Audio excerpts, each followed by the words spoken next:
we thought it would be nice to tell you something about storytelling. Storytelling is a way to tell your life story. Usually, by telling your story, you get to know yourself a little bit better, and therefore, you also get to feel more empowered. After all, you are the hero of your own story, your own journey. Storytelling can be used to collect data as well, where we get the input for research, and at the same time we teach respondents how to tell a good story. So it's a win-win situation. Every story has a certain structure. There is a situation A, the starting point, and situation B, the end point.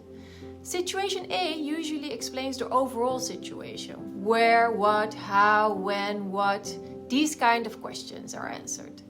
Then there is a trigger, usually the sentence that starts with one day and then something happens, something that changes the situation A, the trigger.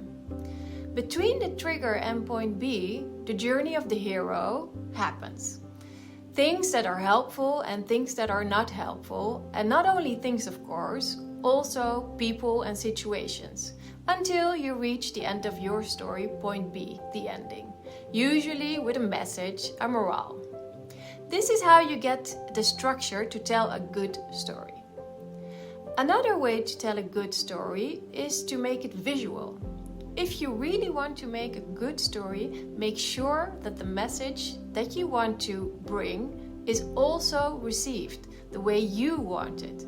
An example is, if I tell you think about the letter A, all of you probably think of a different kind of letter A. Capital, not capital, black, white, any other color. However, if I'm more specific and tell you to think about the capital letter A, which is black, with a grass green background, you probably all think of this in this picture.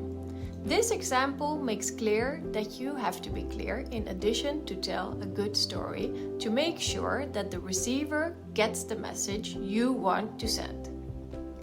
Next to being specific, you can also use all your senses.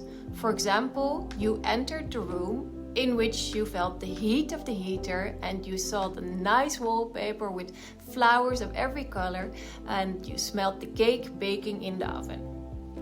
And finally, telling a good story means making contact with your audience. You can have eye contact, you can play with the intonation of your voice, you can talk loudly, pause, softly, or even move your body if you have the space. Currently, we are working on a research where we want to know what is helpful for youngsters growing up in vulnerable positions. Such vulnerable positions can be parents who have psychological issues or are addicted to something, to a substance, or youngsters being raised in poverty or having to take care of a family member.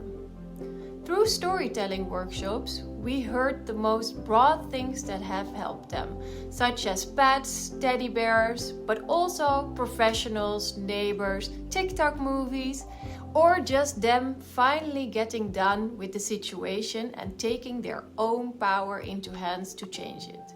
These are all stories where you as a researcher have very little intervening in, and therefore it is really their subjective idea of what is helping them growing up.